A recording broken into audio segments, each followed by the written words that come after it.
Hello everyone. तो आज हम डिस्कस करेंगे डीएनए रिपेयर के बारे में। तो जैसा आप सभी ये जानते होंगे कि मोस्टली ऑर्गेनिज्म के अंदर डीएनए एक जेनेटिक मटेरियल की तरह काम करता है एंड उसका प्रॉपर ढंग से मेंटेन होना काफी ज्यादा जरूरी है बॉडी के फंक्शन को मेंटेन करने के लिए।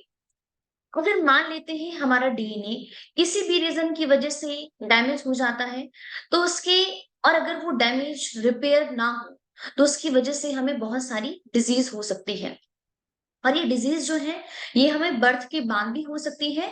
और ये भी हो सकता है कि हमारा बर्थ ही क्या हुआ है, जो डीएनए था उसमें कुछ डिफेक्ट हो गया और उसकी वजह से एक बच्चा जो है वो कैसा एक डिफेक्टेड पैदा हो रहा है। तो आज हम हमारी क्लास इस टॉपिक के ऊपर रहेगी कि जो एक डीएनए है उसको रिपेयर कैसे किया जाता है। और साथ में हम ये भी जानेंगे कि डीएनए के डैमेज होने का रीजन क्या क्या होता है। ऐसी क्या क्या चीजें हैं जिसकी वजह से जो हमारा डीएनए है उसके अंदर कोई भी डिफेक्ट आ जाता है, बहुत सारी रीजन की वजह से। तो अब अपनी क्लास को हम शुरू करते हैं।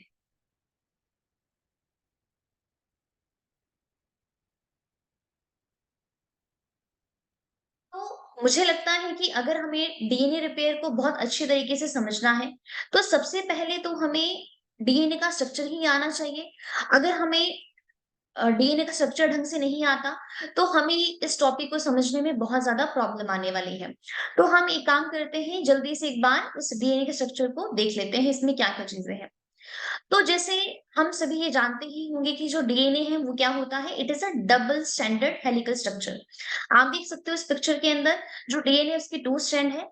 एक स्ट्रैंड मूव कर रहा है 5 प्राइम टू 3 प्राइम डायरेक्शन में और सेकंड उसका जो अपोजिट वाला स्ट्रैंड है वो मूव कर रहा है हमारा 3 टू 5। अब हमारा जो डीएनए होता है यहाँ पर क्या होते हैं, बेस होते हैं जो आपस में क्या करते हैं, पेयरिंग करते हैं, बेस पेयरिंग होती है। और यहाँ पर बेस पेयरिंग कैसे होती है, कॉम्प्लीमेंट्री बेस पेयरिंग। मतलब जो ग्वानिन है वो हमेशा पेयर होता है साइटोसिन के साथ और यहाँ पर इनके बीच में कौन सा बॉन्ड प्रेजेंट होता है, हाइड्रोजन बॉन्ड। तो जब जी और सी आपस में बॉन्ड बनाते हैं तो यहाँ पर होता है ट्रिपल हाइड्रोजन बॉन्ड। एंड जब हमारे पास जो एडेनाइन है ये कंबाइन होता है थाइमिन के साथ और इन दोनों के बीच में होता है डबल हाइड्रोजन बॉन्ड। तो सी और जी के बीच में ट्रिपल हाइड्रोजन बॉन्ड होते हैं और ए और टी के बीच में डबल हाइड्रोजन बॉन्ड होते हैं। तो हमें इसके बारे में पता होना काफी ज्यादा जरूरी है। ओके, अब इसके बाद आगे भी जान लेते हैं आगे क्या क्या चीजें हो रही है। एक मिनट।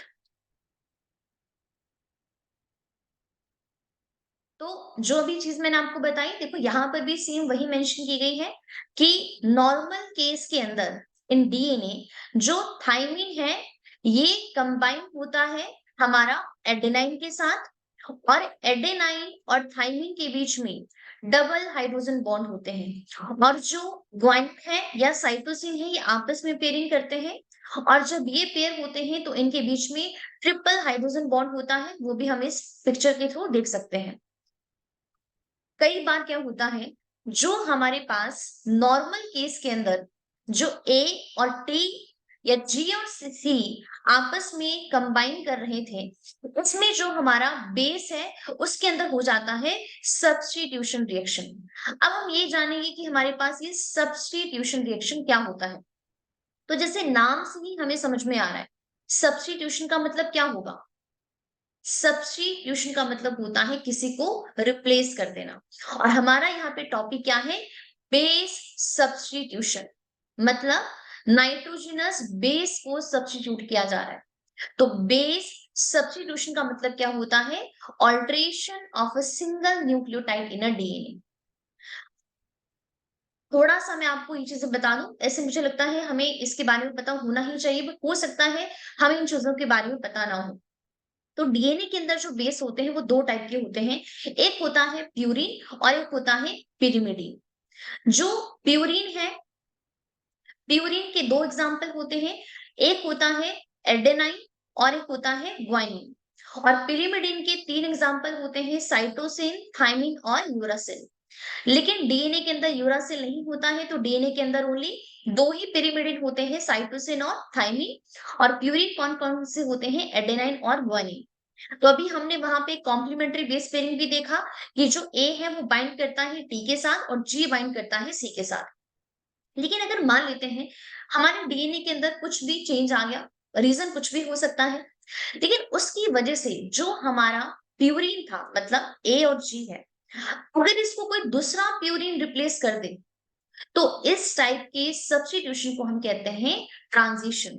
जैसे आप यहाँ पे देख सकते हो, अगर ए को जी रिप्लेस कर दे या जी को ए रिप्लेस कर दे, तो इस टाइप के सब्स्टिट्यूशन रिएक्शन को हम क्या कहते हैं, इसे कहते हैं ट्रांजिशन। या हम यहाँ पे दूसरा भी देख सकते हैं, पिरिमिडिन कौन कौन से थे, सी और T in case of DNA. तो अगर किसी पिरिमिडिन को पिरिमिडिन रिप्लेस करता है तो इसे भी ट्रांजिशन ही कहा जाता है। जैसे अगर टी को सी रिप्लेस कर दे या सी को टी रिप्लेस कर दे, तो इसे भी हम क्या कहते हैं, इसे हम कहते हैं ट्रांजिशन सब्स्टिट्यूशन हुआ है। फिर सेकेंड सब्स्टिट्यूशन हमारे पास आता है ट्रांसवर्जन।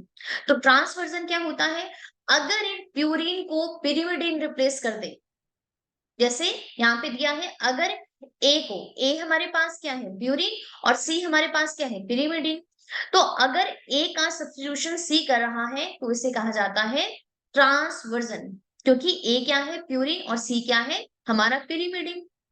या वाइस वर्सा, अगर किसी पिरिमिडिन को प्यूरिन रिप्लेस कर दे, फॉर एग्जांपल सी क्या है पिरिमिडिन है और ए हमारे पास क्या है प्यूरिन है, तो अगर सी को ए रिप्लेस कर रहा है तो इसे भी ट्रांसवर्जन ही कहते हैं। तो सब्स्टिट्यूशन रिएक्शन के दो टाइप हैं, पहला है ट्रांजिशन। ट्रांजिशन क्या होता है, ट्रांजिशन क्या है, जिसमें सब्स्टिट्यूशन होता है प्यूरिन का फ्रॉम अ प्यूरिन और पिरिमिडिन का पिरिमिडिन से। एंड ट्रांसवर्जन क्या होता है, जिसमें सब्स्टिट्यूशन होता है पिरिमिडिन का प्यूरिन से या प्यूरिन का पिरिमिडिन से। तो एक रीजन हमारे पास डीएनए के डैमेज होने का ये भी हो सकता है कि वहां पर क्या हुआ है, बेस सब्स्टिट्यूट हो गए हैं। तो सेकंड बात करते हैं कि अब हमारे पास ये जो डीएनए हमारा मॉडिफाई हो गया है बेस के सब्स्टिट्यूशन की वजह से, इसे कहा जाता है कि म्यूटेशन हो गया है। तो म्यूटेशन क्या होता है, डीएनए का चेंज होना। डीएनए चेंज कैसे कैसे हो सकता है, तो डीएनए जो है हमारा नेचुरल तरीके से भी मॉडिफाई हो सकता है और अननेचुरल फैक्टर भी वहां पर काम करते हैं।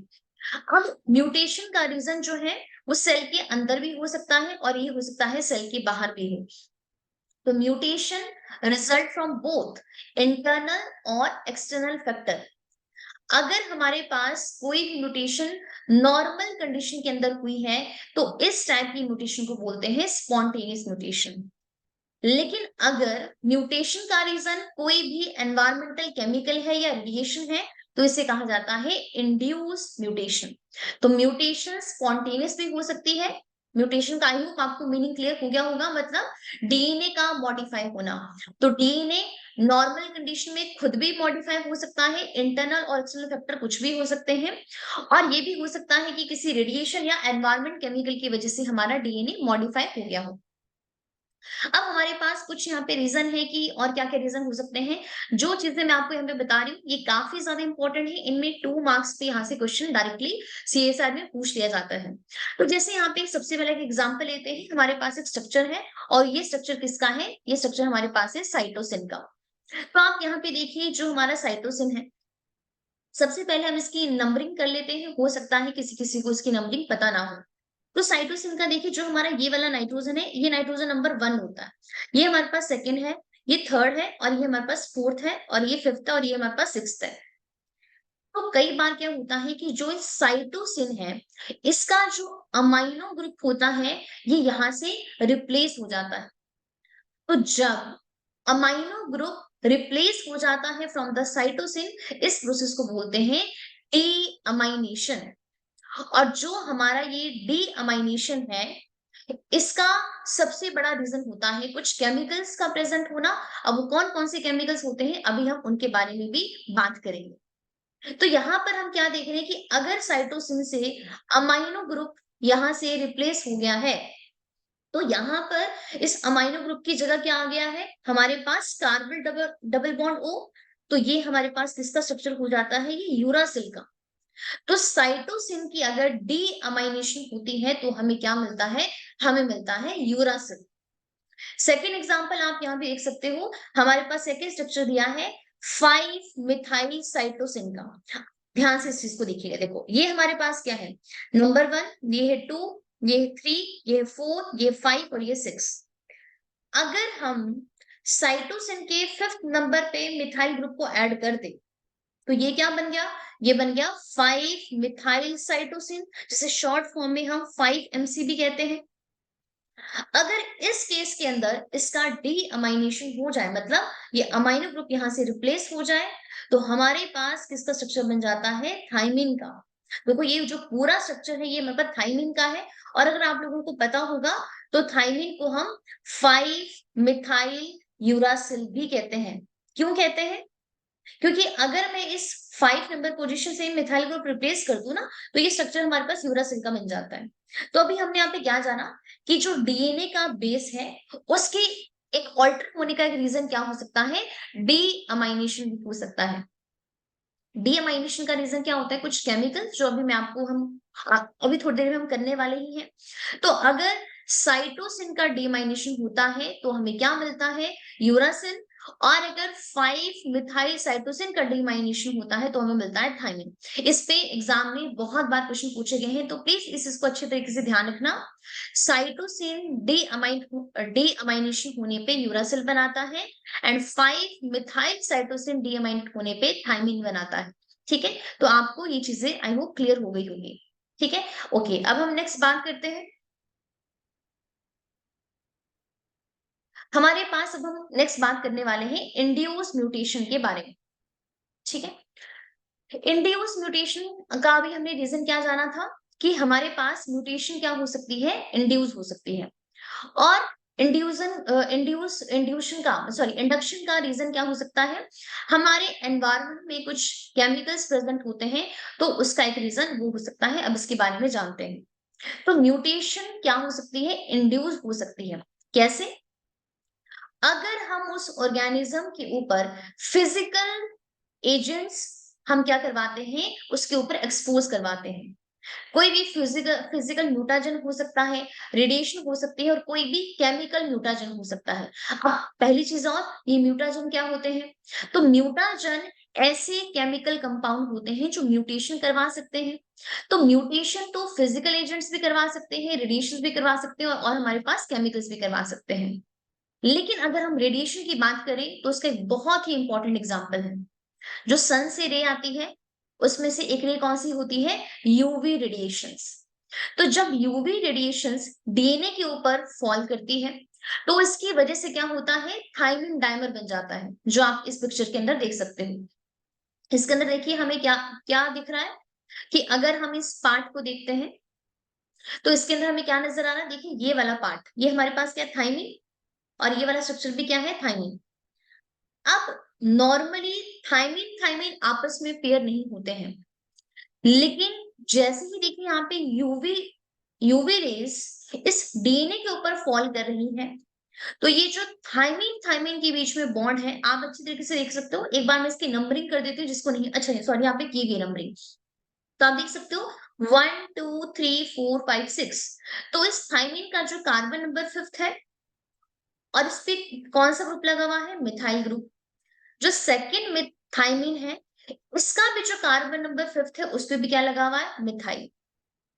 अब ये जो दो कार्बन है आपस में, मतलब दोनों थाइमिन के कार्बन नंबर 5th और दोनों थाइमिन के कार्बन नंबर 6, यहाँ पे आप देखिए, इस थाइमिन का 5th और इस थाइमिन का 5th, इस थाइमिन का कार्बन नंबर 6, इस थाइमिन का कार्बन नंबर 6, इन्होंने आपस में क्या बना दी है, एक प्रॉपर एक रिंग बना दिया और आपस में बॉन्ड बना दिया। दो थाइमिन आपस में जुड़ गए हैं, और इसके जुड़ने के पीछे रीजन क्या है, यूवी रेडिएशंस, जो कहां से आती है, सन से आती है। तो इसे कहते हैं थाइमिन का डाइमर बनना। और ये जो स्ट्रक्चर बना है ना, एक्चुअली इसी को ही बोलते हैं साइक्लोब्यूटेन रिंग। क्योंकि आपको पता है यहाँ पर जो ये रिंग बन रही है, इसके अंदर टोटल कितने कार्बन है, 4 कार्बन है, 1 2 3 4। तो अगर 4 कार्बन प्रेजेंट होते हैं तो उस टाइप के कार्बन को, मतलब उस टाइप के हाइड्रोकार्बन को हम क्या कहते हैं, उसे ब्यूटेन कहते हैं, मतलब उसे ब्यूट वर्ड यूज करते हैं। और यहाँ पे हर जगह कौन सा बॉन्ड है, हमारे पास सिंगल बॉन्ड है, तो इसके लिए हम यहाँ पे एन यूज करते हैं। तो देखिए हम यहाँ पे क्या देख रहे हैं, रेडिएशन, यूवी रेडिएशन जब डीएनए के ऊपर फॉल करती है तो वहां पर एक एबनॉर्मल केमिकल बॉन्ड बन जाता है, वो भी एकदम एडजेसेंट pyrimidine मॉलिक्यूल के बीच में, in the same strand of the double helix. और ये जो बॉन्डिंग है इसको कौन इंड्यूस करवाता है? यूवी रेस, और क्या बना देता है? Thymine dimer. अब ये जो थायमिन का डायमर बना है यूवी रेडिएशन की वजह से, ये जो हमारा डीएनए का स्ट्रक्चर होता है उसको डिस्टॉर्ट कर देता है। मतलब कि उसके लिए बिल्कुल भी अच्छी बात नहीं है कि अगर डीएनए के अंदर थायमिन के डायमर बन रहे हैं। ठीक है, और यहाँ पे आप देख सकते हो the two components of the dimer, ये कैसे अटैच है? कोवलेंटली लिंक्ड है in such a way that DNA double helix distorted हो जाता है कुछ पोजीशन के ऊपर। ठीक है, तो आई होप आपको ये बातें भी यहाँ पे क्लियर हो गई होगी। आप यहाँ पे देखिए एक पिक्चर और देख सकते हो, ये वाला जो डायग्राम है ये मैंने बेंजामिन की बुक से लिया है, तो प्लीज एक बार आप इसको भी देख लीजिए। ठीक है, तो इस पिक्चर के अंदर देखो हम क्या देख सकते हैं। सॉरी, एक मिनट। तो देखिए हमारे पास ये क्या है? थायमिन, ये थायमिन है, और ये यहाँ पे मतलब नाइट्रोजनस बेस से कंबाइन है किसके साथ? शुगर के साथ। उसके बाद ये फॉस्फेट, अगेन शुगर, और ये हमारे पास क्या? थायमिन है। अब यहाँ पर क्या फॉल कर रहा है? यूवी लाइट, और यूवी लाइट की वजह से यहाँ पर क्या हुआ? थायमिन, थायमिन का डायमर बन गया। तो पिरिमिडिन के डायमर का रीजन क्या है? UV light. आप यहाँ पर भी इस पिक्चर के अंदर देख सकते हो कि नॉर्मली बॉन्डिंग कैसे होनी चाहिए। अगर हम यहाँ पे देखें डीएनए के दो स्ट्रैंड है, पहला स्ट्रैंड ये वाला, दूसरा स्ट्रैंड ये वाला, तो यहाँ पर ए और टी की बॉन्डिंग होनी चाहिए और इसकी बॉन्डिंग होनी चाहिए।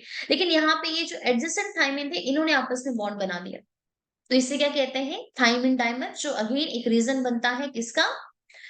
मतलब डीएनए में डैमेज होने का। अगेन यहाँ पे काफी सारी पिक्चर से आप इसको भी दोबारा देख सकते हो कि जो थायमिन डायमर बना है इसे और क्या कहते हैं? इसे कहते हैं साइक्लोब्यूटेन रिंग। तो थायमिन डायमर का रीजन क्या होता है? यूवी लाइट, जो क्या बनाती है? साइक्लोब्यूटेन रिंग बनाती है बिटवीन द एडजेसेंट थायमिन। तो ये हम बार बार डिस्कस कर चुके हैं। नेक्स्ट बात करेंगे कुछ ऐसे एजेंट्स के बारे में जो बेस को मॉडिफाई कर सकते हैं। ठीक है, जो क्या कर सकते हैं? बेस के अंदर मॉडिफिकेशन कर सकते हैं। तो लेट डिस्कस, इसको देखते हैं यहाँ पर क्या क्या चीजें हैं। तो अभी हमने क्या बात की कि हमारे पास कुछ ऐसे एजेंट्स होते हैं जो डीएनए के अंदर जो बेस प्रेजेंट है उसको मॉडिफाई कर सकते हैं। तो सबसे पहला हम यहाँ पे एग्जांपल लेते हैं नाइट्रस एसिड का, जिसे नाइट्रिक एसिड भी बोलते हैं। तो नाइट्रिक एसिड हमारे पास क्या होता है? इट इज HNO2, यहाँ पे दिया गया है। तो ये जो हमारा HN2 है, ये क्या है? It is a base modifying agent. ठीक है, तो सबसे पहला एग्जांपल हमारे पास देखिए यहाँ पर किसका दिया है? ये दिया है ग्वानिन का। आप इस पिक्चर के अंदर यहाँ पर देख सकते हो। तो देखिए जो हमारा ओरिजिनल बेस है ग्वानिन, तो अभी अभी हम लोगों ने बात की थी ग्वानिन की बेस पेयरिंग किसके साथ होती है? ट्रिपल बॉन्ड के साथ, साइटोसिन के साथ होती है।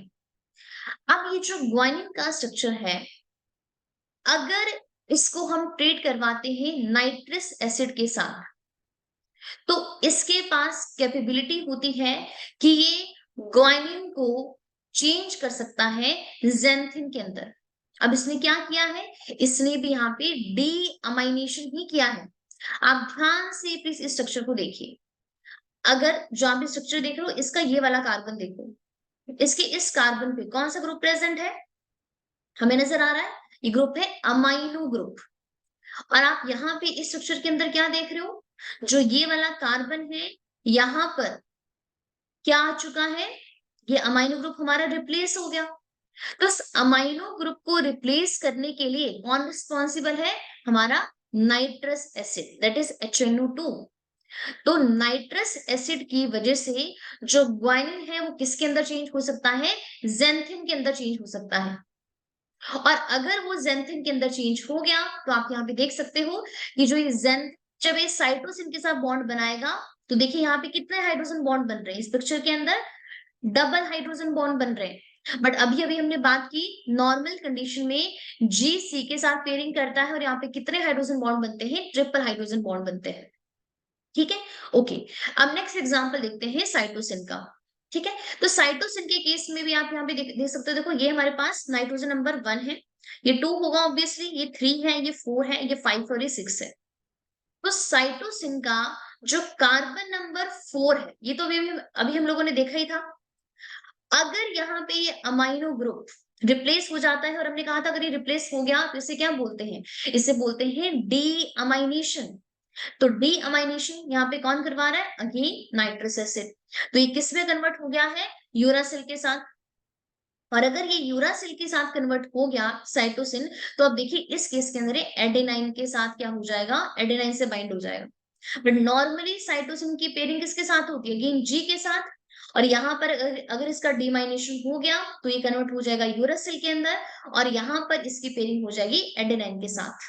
ठीक है। तो आप यहाँ पे क्या देख रहे हो कि जो सीजी की पेयरिंग थी, अब उसको किसने रिप्लेस कर दिया, टीए ने। तो यहाँ पे कौन से टाइप का सब्स्टिट्यूशन हुआ है, it is a transition substitution. Because here जो हमारे पास क्या है, जो प्यूरिन है दैट इज जी, वो आपका एक प्यूरिन ही रिप्लेस कर रहा है टी, और जो हमारा पिरिमिडिन है सी, इसको दूसरा पिरिमिडिन रिप्लेस कर रहा है। नेक्स्ट बात करते हैं एडेनाइन के बारे में। तो एडेनाइन के केस में भी अगेन वही हो रहा है कि हमारे पास एडेनाइन के पास भी क्या होता है, अमाइनो ग्रुप होता है उस बेस के अंदर। तो अगर इसका डीअमाइनेशन कर देता है नाइट्रस एसिड, तो इसको किस में कन्वर्ट कर देता है, हाइपोजेंथिन के अंदर। अब अगेन जो ए है वो किसके साथ बाइंडिंग करता है, टी के साथ, देखो यहाँ पे दिया है। लेकिन अगर यहाँ पे हाइपोजेंथिन बन जाता है, तो हाइपोजेंथिन अब टी के साथ पेयरिंग नहीं करता, ये बाइंडिंग करता है हमारा साइटोसिन के साथ। और यहाँ पे हाइड्रोजन बॉन्ड तो हमारे पास 2 ही है। तो आई होप आपको ये बातें समझ में आ गई होगी। एक बार देखो हम इसको दोबारा से रिवाइज कर लेते हैं। एक चीज का हमें ध्यान रखना है कि डी अमाइनेशन वहीं पे ही पॉसिबल है जिस नाइट्रोजनस बेस के पास क्या हो, ऑब्वियसली अमाइनो ग्रुप हो। अगर किसी बेस के पास अमाइनो ग्रुप ही प्रेजेंट नहीं है, तो ऑब्वियसली वहां कोई चांस ही नहीं है डीअमाइनेशन का। तो जो हमारा ग्वानिन है उसके पास भी क्या होता है, अमाइनो ग्रुप होता है। कहां पर होता है, वो होता है उसके सेकंड नंबर कार्बन के पास। तो अगर इसका डीएमाइनेशन हो जाता है, तो जो हमें बेस मिलता है उसका नाम होता है जेंथिन। अगर साइटोसिन का डीमाइनेशन होता है तो हमें मिलता है यूरासिल। एंड अगर एडेनाइन का डीमाइनेशन होता है तो हमें मिलता है हाइपोजेंथिन। और हाइपोजेंथिन उस केस में कंबाइन कर जाता है हमारा साइटोसिन के साथ। ठीक है। अब नेक्स्ट हमारे पास है कुछ और भी हमारे पास बेस मॉडिफाइंग एजेंट है, फॉर एग्जाम्पल हाइड्रोक्सिल अमाइन। तो हाइड्रोक्सिल अमाइन का केमिकल फॉर्मूला क्या होता है, NH2OH। अब ये जो हाइड्रोक्सिल अमाइन है ये हमारे पास साइटोसिन के ऊपर एक्ट करता है। और जब ये साइटोसिन के ऊपर एक्ट करता है, तो यहाँ पर आप देखिए, यहाँ पे ध्यान से, ये इस वाले बेस को मॉडिफाई कर देता है और क्या बना देता है, हाइड्रोक्सिल अमाइनोसाइटोसिन। मतलब इसने यहाँ पर जो हमारे पास हाइड्रोक्सिल ग्रुप है, OH ग्रुप है, उसको ऐड कर दिया है किसके ऊपर, साइटोसिन के ऊपर। तो जब ये साइटोसिन के ऊपर कंबाइन हो गया है, तो हमें स्ट्रक्चर क्या मिल रहा है, हाइड्रोक्सिल अमाइन अमाइनोसाइटोसिन। और इस केस के अंदर जो साइटोसिन है, अब जो ये मॉडिफाइंग साइटोसिन है जिसका नेम क्या है, हाइड्रोक्सिल अमाइनोसाइटोसिन, ये अब यहाँ पे बॉन्ड बनाता है किसके साथ, एडेनाइन के साथ। अगर हम बात करते हैं ग्वानिन के बारे में, तो ग्वानिन का जो 6 नंबर कार्बन है वहां पर क्या प्रेजेंट होता है, हमारे पास यहाँ पे प्रेजेंट होता है कार्बन डबल बॉन्ड O। तो अगर हम ग्वानिन को ट्रीट करवाते हैं MMS के साथ, what is MMS, it is a alkylating agent, and the name of the alkylating agent is methyl methane sulfonate। तो MMS क्या है, मिथाइल मिथेल सल्फोनेट है जो ग्वानिन के ऊपर एक्ट करता है। और जब ये ग्वानिन के ऊपर एक्ट करता है, तो देखो नाम से पता क्या चल रहा है, मिथाइल मिथेन सल्फोनेट, मतलब ये मिथाइल ग्रुप ऐड करेगा। अब ध्यान से देखना है ये मिथाइल ग्रुप ऐड कहाँ पे करेगा, तो इसका जो ये 6 नंबर वाला कार्बन है जहां पे क्या प्रेजेंट था, ऑक्सीजन, उसने यहाँ पर क्या ऐड कर दिया, मिथाइल ग्रुप ऐड कर दिया। तो अब अगर यहाँ पे ग्वानिन के कार्बन नंबर 6 पे मिथाइल ग्रुप ऐड हो गया है, तो हमें जो स्ट्रक्चर मिला है उसका नाम क्या है, मिथाइल ग्वानिन। और ये मिथाइल का एडिशन कहां पर हुआ है, जो कार्बन नंबर 6 पे ऑक्सीजन लगा हुआ है उसके साथ मिथाइल ग्रुप ऐड हुआ है, इसलिए नाम क्या पड़ गया, O6 मिथाइल ग्वानिन। अब नॉर्मली ग्वानिन किसके साथ कंबाइन करता है, साइटोसिन के साथ। लेकिन अब इस केस में जो मॉडिफाइड साइटोसिन है वो किसके साथ कंबाइन करेगा, वो कंबाइन करेगा थाइमिन के साथ। तो अगेन हम यहाँ पर भी क्या देख रहे हैं कि जी को पेयर तो करना था सी के साथ, लेकिन ये मॉडिफाई हो गया। तो मॉडिफाई होने के बाद अभी किसका कंबाइन कर रहा है, टी के साथ। और टी की पेयरिंग किसके साथ होती नॉर्मली, ए के साथ होती है। तो हम यहाँ पर भी क्या देख रहे हैं, यहाँ पर भी कैसा म्यूटेशन हुआ है, यहाँ पर भी ट्रांजिशन टाइप का म्यूटेशन हुआ है। तो प्लीज ये बहुत ही इंपॉर्टेंट है, एक बार हम इसको दोबारा देख लेते हैं कि कुछ कुछ हमारे पास ऐसे एजेंट्स होते हैं जो बेस को मॉडिफाई कर देते हैं। सबसे पहला हमने बेस मॉडिफाइंग एजेंट देखा नाइट्रस एसिड, जो ग्वानिन इम्पैक्ट होके क्या बनाता है, xanthine। साइटोसिन इम्पैक्ट होके किस में कन्वर्ट हो जाता है, यूरासिल के अंदर। और एडेनाइन किस में कन्वर्ट हो जाता है, हाइपोजेंथिन के अंदर। साइटोसिन के ऊपर जब एक्ट करता है हाइड्रोक्सिल अमाइन, तो हमें क्या मिलता है, हाइड्रोक्सिल अमाइनो साइटोसिन। और ग्वानिन के ऊपर जब एमएमएस एक्ट करता है, that is methyl methyl sulphonate, तो हमें मिलता है O6 मिथाइल ग्वानिन। आप दोबारा यहाँ पे वही लिस्ट देख सकते हो, एक्चुअली ये पूरे डायग्राम मैंने बेंजामिन की बुक से लिए हैं। तो आप यहाँ पर भी देख सकते हो जो ग्वानिन है जब उसके ऊपर ईएमएस एक्ट करता है, that is ethyl methyl sulphonate, मतलब वही हो गया एल्काइलेटिंग एजेंट। तो हमें क्या मिल रहा है यहाँ पे, देखो आप पीछे वाला और इसको एक बार दोबारा से देख लीजिए। अगर ग्वानिन के कार्बन नंबर 6 पे जो क्या लगा हुआ है, ऑक्सीजन, अगर इसके ऊपर एक्ट करता है MMS, that is methyl methyl sulphonate, तो यहाँ पर कौन सा ग्रुप लगा है, मिथाइल ग्रुप। तो हमें कौन सा ग्वानिन मिला, मिथाइल ग्वानिन मिला। लेकिन आप इस पिक्चर के अंदर देखिए, इस केस के अंदर जो ग्वानिन है इसके ऊपर कौन एक्ट कर रहा है, EMS, that is ethyl methyl sulphonate. तो आप यहाँ पर क्या देख रहे हो कि जो हमारा ये वाला कार्बन है, अगेन कौन सा कार्बन था ये, सिक्स, सॉरी फोर्थ वाला कार्बन, सॉरी सिक्स वाला कार्बन ही है। तो हम यहाँ पर क्या देख रहे हैं कि जो हमारा ये CH3CH2 है, मतलब इथाइल ग्रुप है, यहाँ पर ये ऐड हो गया है। तो इसकी वजह से हमें कौन सा ग्वानिन मिल गया, ऑक्सीजन का जो 6, मतलब जो कार्बन नंबर जो 6 है उस पे जो ऑक्सीजन लगी हुई है वहां पर हमारा इथाइल अटैच हो गया है। अब ग्वानिन की पेयरिंग किसके साथ होती है, सिंपल सी बात है, सी के साथ, मतलब साइटोसिन के साथ। बट इस केस में ये बाइंड करेगा हमारा थाइमिन के साथ। साइटोसिन का डिमाइनेशन होगा, बार बार ये रिपीट हो रहा है, तो हमें क्या मिलता है, यूरासिल। और अगर साइटोसिन का हाइड्रोक्सिल अमाइनेशन, अगर सिंपल सी बात अगर इसका हाइड्रोक्सिलेशन होगा तो हमें मिलेगा हाइड्रोक्सिल अमाइनो साइटोसिन। और इस केस के अंदर पेयरिंग करेगा एडेनाइन के साथ। ठीक है, नेक्स्ट हम बात करते हैं ऑक्सीडेटिव रिएक्शन के बारे में। तो कई बार क्या होता है कि जो हमारे पास किसी सेल के अंदर ऑक्सीडेटिव रेडिकल्स बन जाते हैं, एंड ये जो ऑक्सीडेटिव रेडिकल्स होते हैं काफी ज्यादा डैमेज कर देते हैं हमारे सेल के स्ट्रक्चर को। कैसे करते हैं इसको देखते हैं। अगेन हमारे पास वही ग्वानिन आ गया हमारा।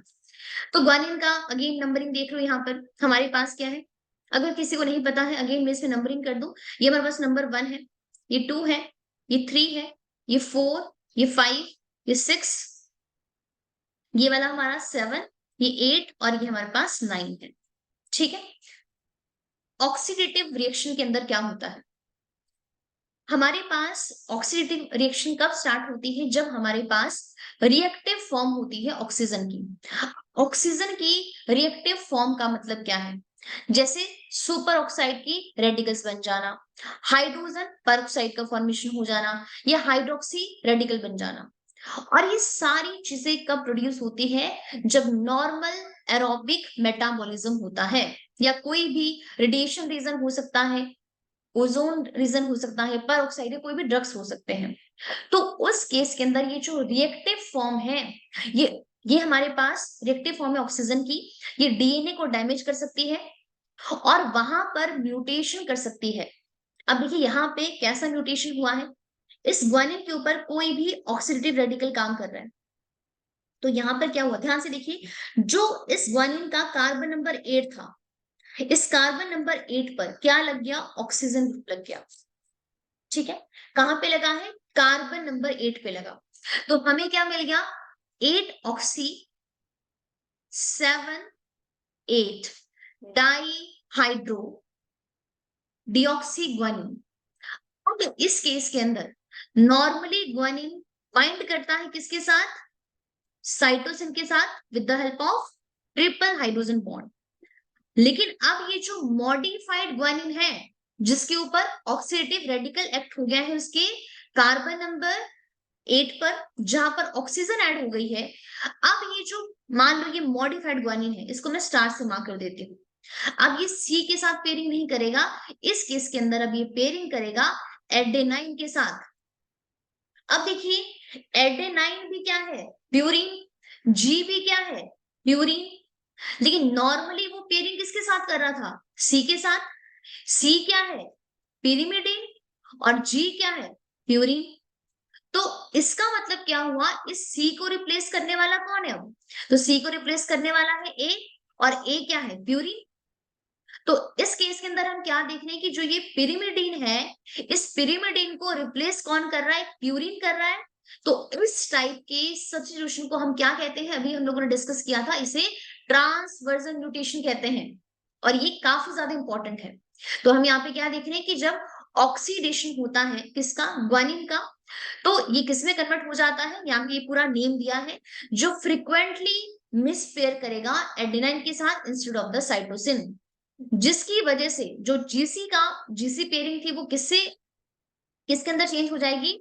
पीए ट्रांसवर्जन म्यूटेशन के अंदर। तो इंपॉर्टेंट चीज हमारे पास क्या है? सिंपल सी बात ये है कि अगर ऑक्सीडेटिव रिएक्शन होती है तो नॉर्मल जी और सी की पेयरिंग हो रही थी, लेकिन यहाँ पर जो मॉडिफाइड ग्वानिन है अब वो अटैच होगा ए के साथ, और किस टाइप का mutation? It is a transversion mutation. ठीक है, ओके।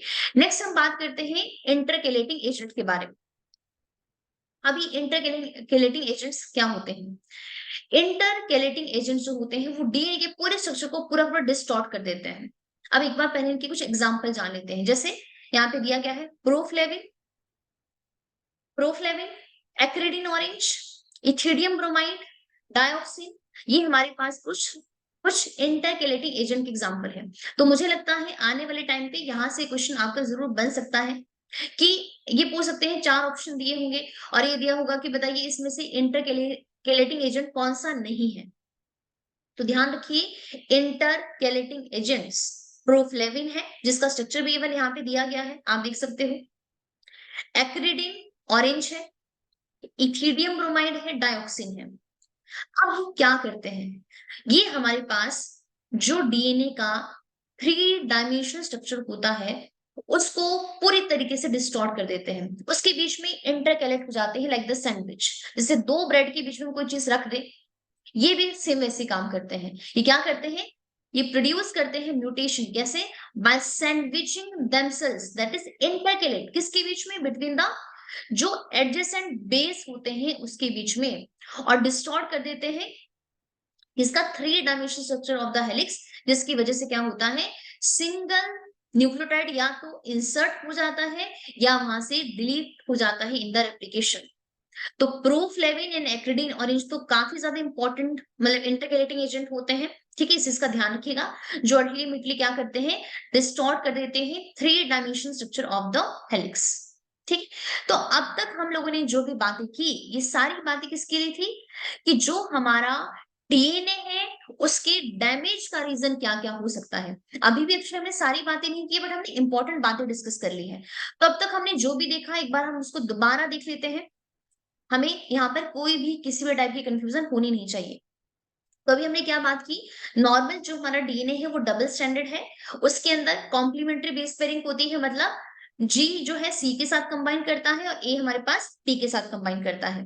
लेकिन कई बार क्या होता है कि हमारे पास इनकी जो ये पेयरिंग है ये क्या हो जाती है? मिसमैच। और उसकी मिसमैच पेयरिंग का रीजन हमने क्या जाना? कि कई बार कुछ ऐसे केमिकल्स प्रेजेंट होते हैं जो इन बेस को मॉडिफाई कर देते हैं। ठीक है, तो अगर मान लेते हैं एक प्यूरिन को प्यूरिन रिप्लेस कर रहा है या पिरिमिडिन को पिरिमिडिन रिप्लेस कर रहा है, इसे बोलते हैं ट्रांजिशन। और अगर एक प्यूरिन को पिरिमिडिन रिप्लेस करता है या पिरिमिडिन को प्यूरिन रिप्लेस करता है, इसे बोलते हैं ट्रांसवर्जन। अब ये जो म्यूटेशन है हमारा जो डीएनए का चेंज है, ये कैसे कैसे हो सकता है? तो अभी हम लोगों ने जाना स्पॉन्टेनियस म्यूटेशन भी होता है और इंड्यूस म्यूटेशन भी होता है। ठीक है।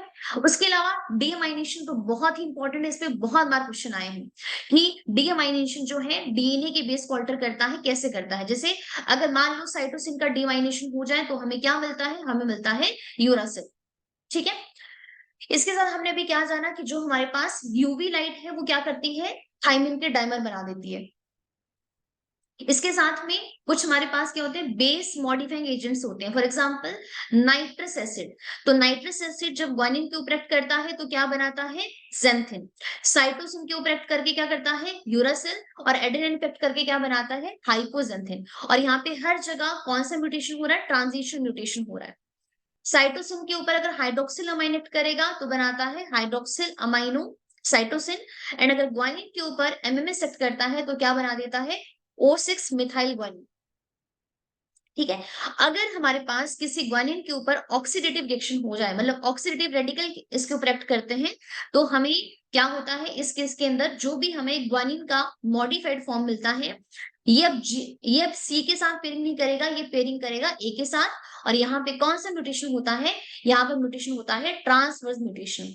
लास्ट में लोगों ने बात की इंटरकेलेटिंग एजेंट्स के बारे में, जो हमारे पास क्या क्या होते हैं, प्रोफ्लैविन, acridine orange, ethidium bromide, dioxin. और ये डिस्टॉर्ट कर देते हैं 3 dimensional structure of the helix. ये जानेंगे कि हमारे पास जब भी डीएनए के अंदर कोई भी डैमेज हो गया तो उसके अब हम उसको रिपेयर कैसे करें, क्या क्या मेथड है कि हम अपने डीएनए को, जो डैमेज डीएनए है उसको रिपेयर कर सकते हैं फर्दर। तो हमारे पास सबसे पहला मेथड है डीएनए को रिपेयर करने का, और इस मेथड का नाम आता है एक्सीशन रिपेयर मेथड। अब हमारा मेन टॉपिक स्टार्ट हो रहा है जो बहुत ही ज्यादा इंपॉर्टेंट है।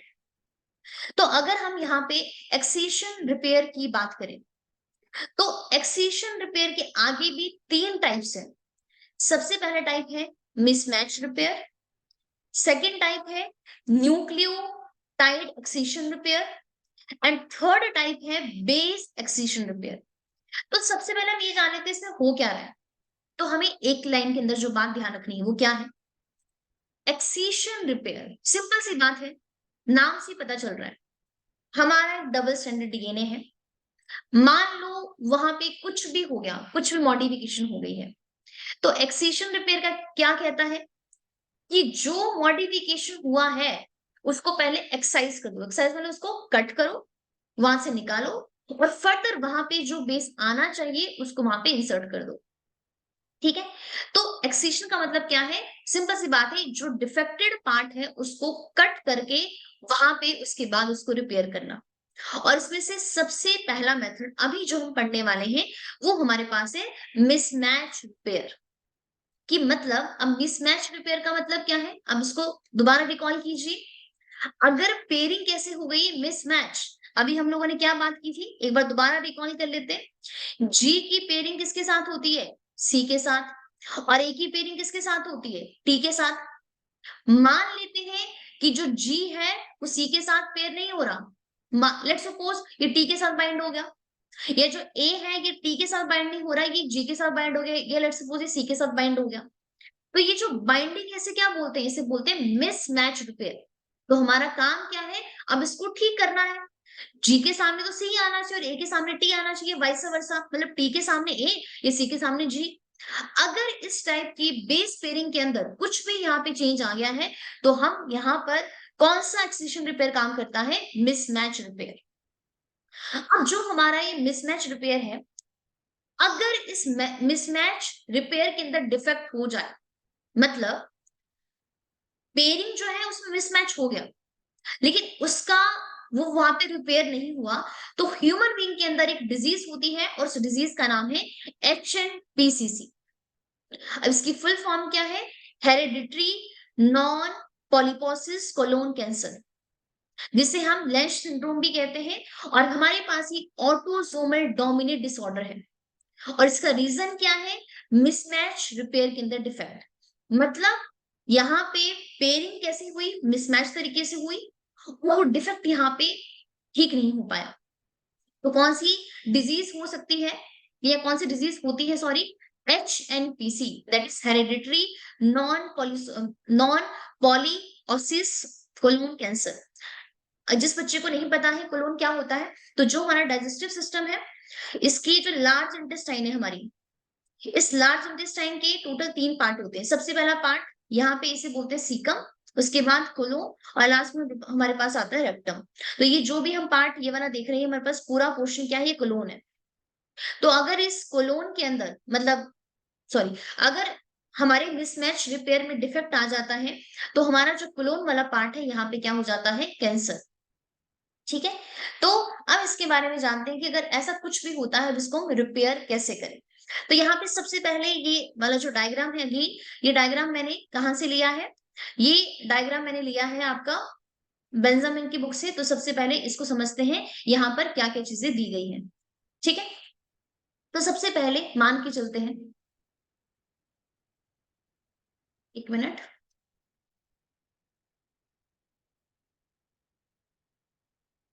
कि हमारा ये एक डबल स्टैंडर्ड डीएनए है।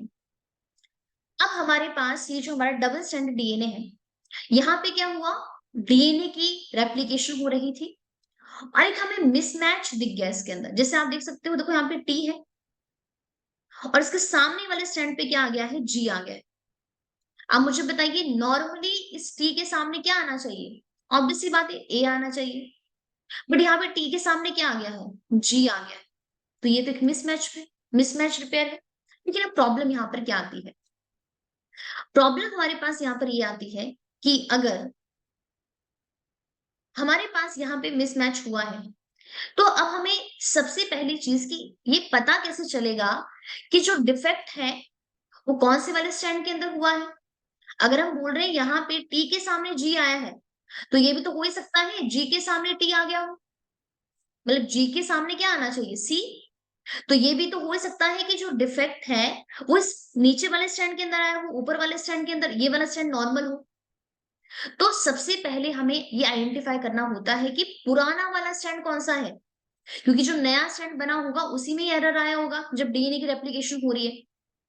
तो इस चीज का बहुत इंपॉर्टेंट ध्यान रखिएगा, जो हमारे पास पेरेंटल स्ट्रैंड होता है, जो ओल्ड स्ट्रैंड होता है, उस पे एक सीक्वेंस होता है और सीक्वेंस का नाम होता है जीएटीसी। और ये जो जीएटीसी सीक्वेंस है, इसका जो एडेनाइन वाला पार्ट है, इस एडेनाइन के ऊपर प्रेजेंट होता है मिथाइल ग्रुप। लेकिन जो हमारा न्यू स्ट्रैंड है जो अभी अभी बना है, देखो यहाँ पर भी जीएटीसी है, बट इसके एडेनाइन के ऊपर मिथाइल ग्रुप प्रेजेंट नहीं होता। तो पुराने वाले स्ट्रैंड के ऊपर जो एडेनाइन है उसके ऊपर एक ग्रुप प्रेजेंट होता है, और कौन सा ग्रुप प्रेजेंट होता है, मिथाइल ग्रुप। तो जिस स्ट्रैंड के एडेनाइन के ऊपर मिथाइल ग्रुप प्रेजेंट होगा, इट मींस वो कौन सा वाला स्ट्रैंड है, वो हमारा पुराना वाला स्ट्रैंड है। इसका मतलब क्या है, जहां पर मिथाइल नहीं है वो हमारे पास पुराना स्ट्रैंड है, वो सॉरी रियली सॉरी, वो आपका नया स्ट्रैंड है, वो अभी भी बना है। तो डिफेक्ट इसका मतलब क्या है, उसी के अंदर है।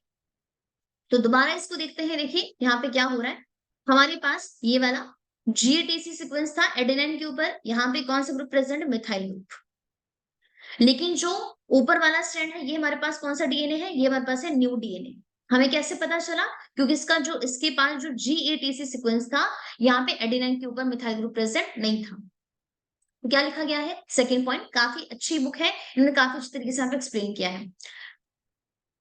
हमारे पास मिथाइलेशन हुई है कहाँ पे, at GATC sequence allow old and newly synthesized nucleotide strand to be differentiated।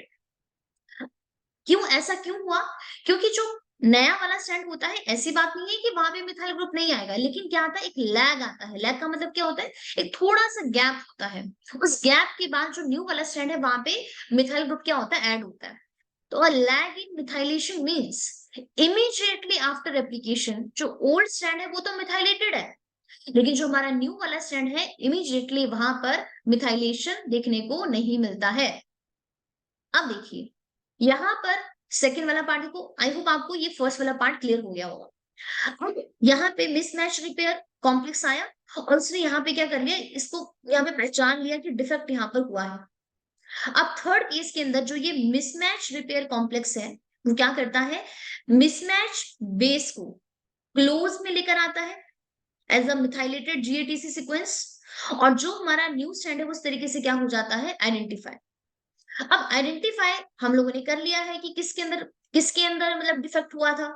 तो हमारा यहाँ पर जो ये वाला कलर है ऊपर वाला, ये हमें क्या बताने की कोशिश कर रहा है कि यहाँ पर डिफेक्ट हुआ था। तो जब यहाँ पर डिफेक्ट होता है, अब ध्यान से देखना, जी के एकदम सामने निक हो जाता है। निक का मतलब क्या होता है, ये जहां पे डिफेक्ट आया है इस वाले पार्ट के ऊपर एक कट लग गया। अब देखो जैसे ही यहाँ पे कट लगा, तो कट लगने के बाद हमें यहाँ पे क्या मिल जाता है, एक 5 प्राइम।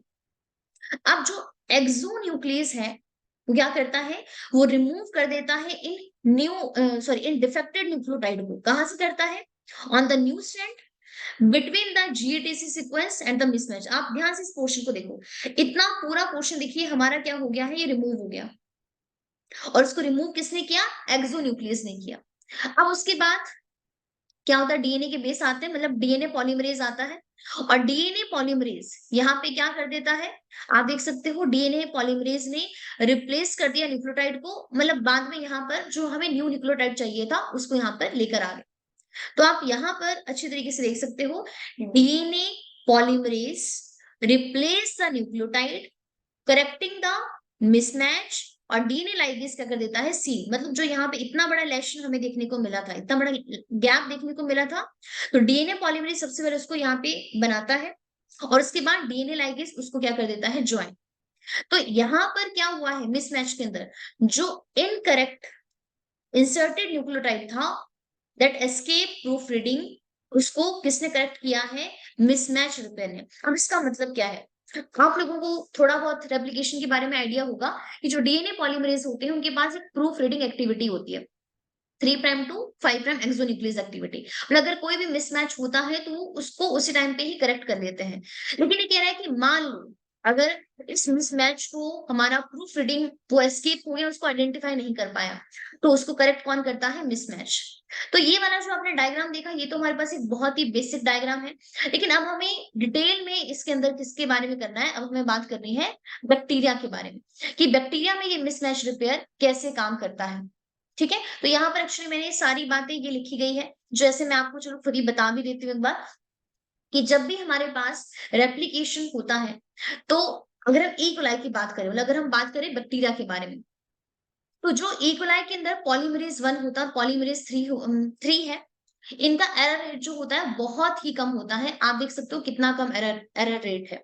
पर जब इनकी एक्सोन्यूक्लियस एक्टिविटी काम करती है, तो ओवरऑल यहाँ पे सिंपल सी बात है, अगर हमारे पास 10 बेस पेयर्स है, तो उसमें जस्ट ओनली 1 न्यूक्लियोटाइड गलती से, मतलब गलत वाला ऐड हो जाए, इतनी कम पॉसिबिलिटी है।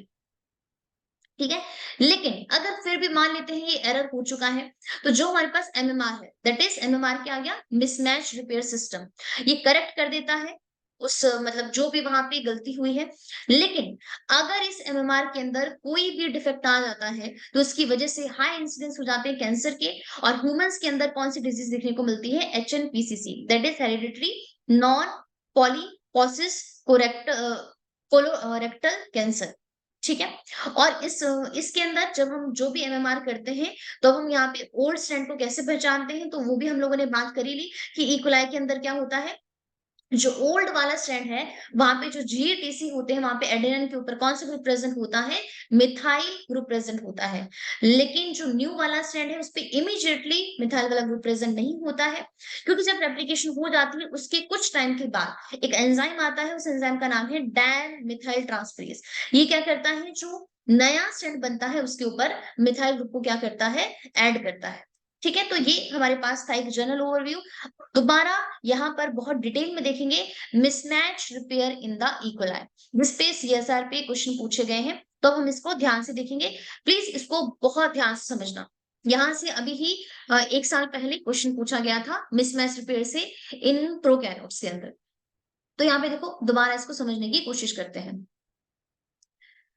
तो देखिए यहाँ पे सबसे पहले क्या हो रहा है, मान लेते हैं, देखो यहाँ पर क्या हुआ,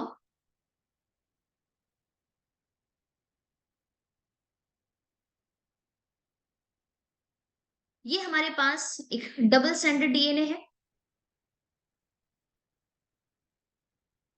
ये हमारा एक पेरेंटल डीएनए है, और ये हमारे पास कैसा डीएनए है, ये हमारा डॉटर डीएनए है, ये वाला नीचे वाला, ये डॉटर और ऊपर वाला क्या है, पेरेंटल। अब यहाँ पर ये वाला बीच में क्वेश्चन दिखाया गया है कि मान लेते हैं यहाँ पर कोई भी मिसमैच हो गया, ठीक है, मिसमैच अब हम लोग ने देख लिया क्या होता है। तो यहाँ पर सबसे पहले एक प्रोटीन आती है, उस प्रोटीन का नाम होता है म्यूट एस। और म्यूट एस यहाँ पे देखिए कैसे आ रहा है, डायमर की फॉर्म में आ रहा है, देखो उसकी टू सब यूनिट आ रही है। और यहाँ पर जहां पे भी मिसमैच हुआ था, ये क्या हुआ, वहां पर आकर बाइंड हो गया। जैसे बाइंड हुआ, उसके बाद ये जो म्यूट एस है, ये रिक्रूट करता है अनदर प्रोटीन को, और उस प्रोटीन का नाम होता है म्यूट एल। और देखिए म्यूट एल भी यहाँ पर कैसे आया है, डाइमर की फॉर्म में ही आया है। ठीक है, कैसे आया है, हमारे पास डाइमर की फॉर्म में आया। अब ये जो म्यूट एस है और जो म्यूट एल है, यहाँ पर ये बिना एटीपी के काम नहीं करते, तो उनको एटीपी चाहिए, तो ये एटीपी का यूज करते हैं। और जैसे देखो उन्होंने एटीपी का यूज किया, तो देखो जिस पार्ट के अंदर यहाँ पे डिफेक्ट आया था, देखो उस पार्ट को उन्होंने थोड़ा सा देखो यहाँ पे मॉडिफाई कर दिया। और जैसे ही देखो यहाँ पे मॉडिफाई करते हैं, एक एंजाइम और क्रिएट करते हैं, उस एंजाइम का नाम है म्यूट एच। आप देख सकते हो म्यूट एच यहाँ पर क्या करता है, तो ये जो म्यूट एच है, यहाँ पर जो हमारे पास जिस स्ट्रैंड के अंदर डिफेक्ट आया था, डिफेक्ट यहाँ पर किसके अंदर आया, इस ब्लू वाले के अंदर आया है। आप ध्यान से देखो, देखो इसने इसके ऊपर यहाँ पे क्लीव कर दिया इसको म्यूट एच ने। अब देखिए जब यहाँ पर ये क्लीव होता है, इस क्लीवेज के बाद हमारे पास एक कॉम्प्लेक्स और आता है यूआरडी, यूवीआरडी। यूवीआरडी जो है यहाँ पर ये हेलिकेज की तरह काम करता है। अब ध्यान से देखिए, इसके अंदर देखो यहाँ पे क्या हुआ, इसने वो वाला पूरा का पूरा जो ये हमारे पास डीएनए का स्ट्रैंड था वो रिमूव कर दिया एक्सोन्यूक्लियस एक्टिविटी की वजह से। अब यहाँ पर ये वाला पार्ट रिमूव हो गया है। अब इसके बाद क्या होगा, वही डीएनए पॉलीमरेज आएगा। जो पार्ट हमारा इधर देखो इसने रिमूव किया है यूआरडी ने अपनी कौन सी एक्टिविटी की वजह से, हेलिगेज एक्टिविटी की वजह से, उस पार्ट को यहाँ पे इस डीएनए को दोबारा सिंथेसाइज किया जाएगा, और बाद में डीएनए लाइगेज आएगा जो इस पार्ट को क्या कर देगा, रिपेयर कर देगा। तो ये हमने यहाँ पे एक सिंपल सा डायग्राम देखा है। आप यहाँ पे बाकी डायग्राम भी देख सकते हो। ठीक है, तो ये हमारे पास मैकेनिज्म था मिसमैच रिपेयर का इन इक्वलाई। आप यहाँ पर एक डायग्राम देखिए और देख सकते हो, ये भी काफी अच्छा डायग्राम है हमारे पास। सबसे पहले आप इस पिक्चर को भी देखिए, यहाँ पे हमारे पास, एक मिनट,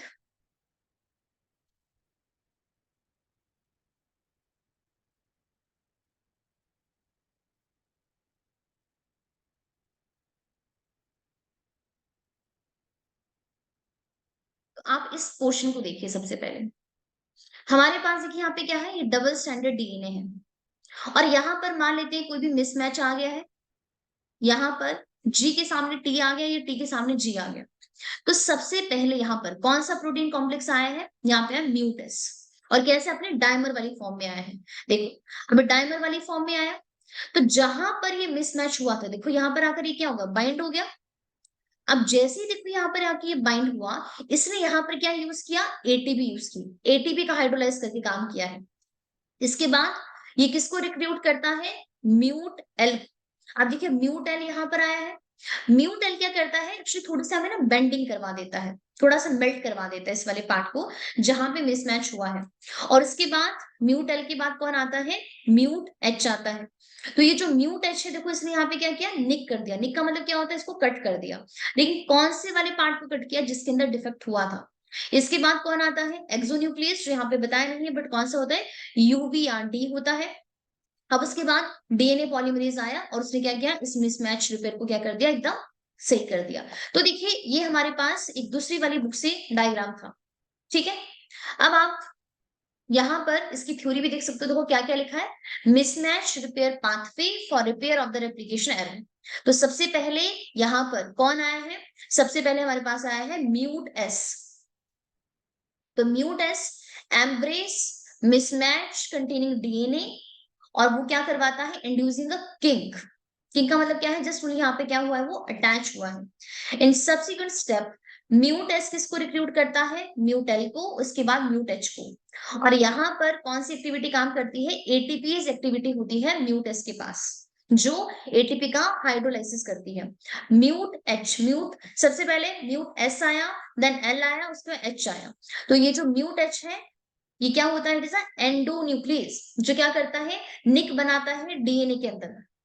निक का मतलब क्या होता है? कट करना। कहां पर?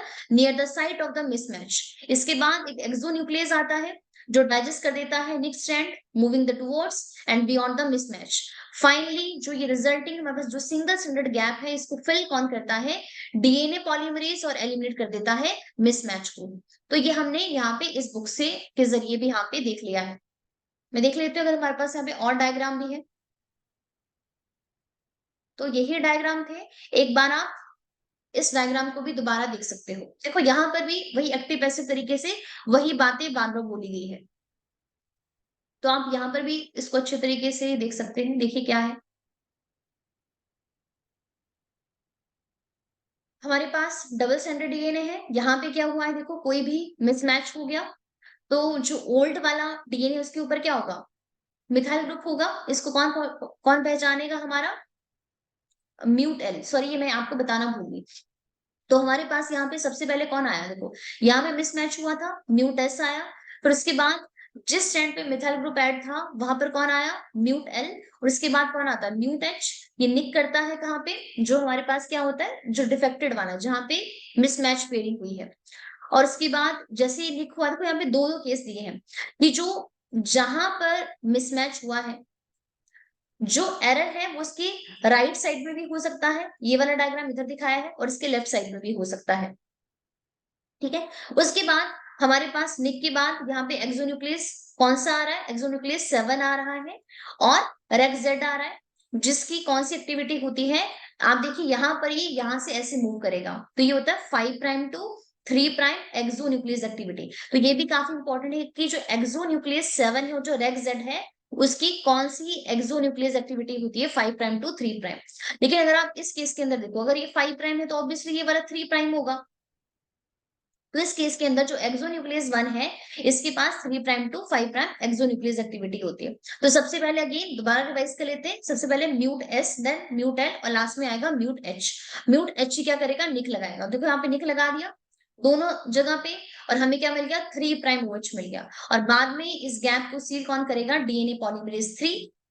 और साथ में यहाँ पर कौन आएगा बाद में? हमारे पास डीएनए लाइगेज। और इसको कैसे पहचाना जाएगा? तो हमारे पास ये जो अनमिथाइलेटेड जीएटीसी है, इसका मतलब क्या है? वो हमारा न्यू वाला स्ट्रैंड है, और जिसमें मिथाइलेशन है वो हमारे पास क्या है? वो हमारे पास ओल्ड वाला स्ट्रैंड था। तो ये हमारे पास था मिसमैच रिपेयर, जो हमने किसके अंदर देखा? वो देखा आपका प्रोकैरियोट्स के अंदर, कि यहाँ पर कैसे रिपेयर होता है। ठीक है। तो एक बार हम बस इसकी थ्योरी देख लेते हैं, फिर हमारा जो आपका मिसमैच रिपेयर है, एक्सेशन रिपेयर का पहला टाइप, ये हमारा हो गया है कंप्लीट। तो ये वाली स्लाइड काफी ज्यादा इंपॉर्टेंट है, एक बार हम इसको देख लेते हैं, कोई पॉइंट हमसे मिस तो नहीं हुआ है। तो सबसे पहले देखिए क्या चीज है कि जो म्यूट एस है, इसके अंदर टोटल 853 रेजिड्यू होते हैं, और ये कहां पर बाइंड करता है? मिसमैच बेस पेयर्स और अनपेयर्ड बेस के ऊपर। कैसे? As a homodimer. अभी भी हम लोगों ने देखा कि यहाँ पे इसकी दो सबयूनिट आती है, डाइमर की फॉर्म में आता है। उसके बाद म्यूट एस किसको रिक्रूट करता है? ये किसका बाइंड करता है? म्यूट एल के साथ।